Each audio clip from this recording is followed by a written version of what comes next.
আজকে আমরা কথা বলবো আমাদের একজন রোগীকে নিয়ে, যিনি আমাদের কাছে এখানে এসেছিলেন। মূলত প্রস্রাবের সমস্যা ছিল, সেটা হচ্ছে যে ঘন ঘন প্রস্রাব খাওয়া এবং রাতে বারবার বাথরুমে যাওয়া, ঘুম ভেঙে যাওয়া এবং প্রস্রাবটা একবারে ক্লিয়ার না হওয়া। একটু পর পর বাথরুমে যে তার যাওয়ার পরও তার যে স্যাটিসফ্যাকশন সেটা আসছে না। তো প্রথমে ভদ্রলোক মনে করেছিলেন উনি 50+, মানে 50 বছর প্লাস ছিলেন। তো ওনার কাছে মনে হচ্ছে যে উনি যেটা সাধারণত মানুষের কাছে শোনেন যে ডায়াবেটিস থাকে, বারবার প্রস্রাব হয়, ঘন ঘন প্রস্রাব হয়। তো এই ধরনের চিন্তা থেকে উনি ফার্মেসি থেকে যে অনেক ওষুধপত্র খেয়েছেন এবং ফার্মেসির যে দোকানদার তাকে অনেক ওষুধপত্র দিয়ে উনি এরকম ভাবে 6 মাস 1 বছর পার করেছেন। কিন্তু দেখা যাচ্ছে যে ওনার সমস্যা তো সমাধান হয়নি, বরং সেটা দিনে দিনে আরো বেড়েছে। তো এরকম একজন পেশেন্ট আমাদের কাছে এসেছেন। তো পরে আমরা ওনার কিছু পরীক্ষা নিরীক্ষা করলাম, প্রস্রাবের পরীক্ষা, ultrasonography of lower abdomen, prostate and PVR, তারপর হচ্ছে যে তার ইউরোফ্লোমেট্রি।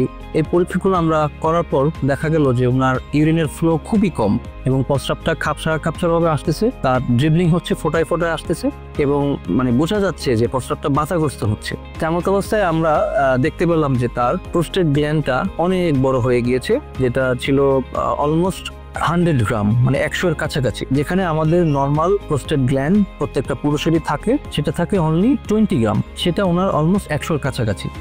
সেই জন্য এখানে উনি এতদিন আনডায়াগনোসড অবস্থায় ছিলেন এবং অনেক ভুল ওষুধ খাওয়ার জন্য দেখা গেল যে ওনার তখন সিকিডি, মানে ক্রনিক কিডনি ডিজিজ, তার ক্রিয়েটিনিনটা হাই ছিল, সেটাও ডেভেলপ করে গিয়েছে। কারণ উনি অনেক ব্যথার ওষুধ খেয়েছেন, অনেক অ্যান্টিবায়োটিক খেয়েছেন, অনেক ওষুধ উনি দোকানদারের কাছ থেকে নিয়ে খেয়েছেন। তো সেজন্য আমরা আপনাদেরকে অ্যাসিওর করতে চাই যে আপনারা এই ধরনের সমস্যা হলে আমাদের কাছে আসুন। আমরা এখানে যথাযথ চিকিৎসা এবং সেবার মাধ্যমে আপনাদেরকে আমাদের যে সার্ভিসটা এখানে অ্যাভেলেবল আছে আমরা সেটা আপনাদেরকে দেওয়ার চেষ্টা করব। তো এখানে প্রোস্টেট গ্ল্যান্ডের এই যে সমস্যা, প্রস্রাবের সমস্যা, সেটার চিকিৎসা হচ্ছে আমরা প্রথমে চেষ্টা করি ওষুধ দিয়ে, যদি রোগীর সিমটমগুলো চলে যায়, রোগী যদি ভালো থাকে, তাহলে আমরা সেটা ওষুধ দিয়ে চেষ্টা করি। আর যদি দেখা যায় যে ওষুধ দিয়ে রোগীর সিমটম এবং প্রবলেমটা যাচ্ছে না, সেক্ষেত্রে আমরা অপারেশনের দিকে যাই, রোগীকে আমরা অপারেশনের কথা বলি এবং এখানে অপারেশনের সেই যথাযথ ব্যবস্থা খুব অল্প খরচের মধ্যেই আমরা করতে পেরেছি। তো সেই জন্য আমরা চাইবো যে আপনারা আপনাদের এই ধরনের সমস্যা হলে দেরি না করে,